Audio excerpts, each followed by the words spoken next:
Well, this past weekend we saw several inches of snow on East Tennessee, but that was nothing compared to last January when a historic snowstorm hit East Tennessee. Yeah, how could we forget? 1 year ago, snow started to fall in the valley, and by the next morning, almost 10 inches blanketed Knoxville. The snow continued to fall into the next morning, with areas from the southern plateau through the Central Valley and into upper East Tennessee reporting 6 to 10 inches.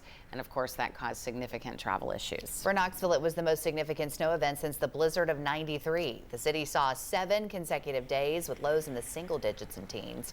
Some people were trapped in their neighborhoods for more than a week, and freezing rain and thawing and rethawing made roads especially treacherous. The blizzard of 24 is now That's right. the go-to.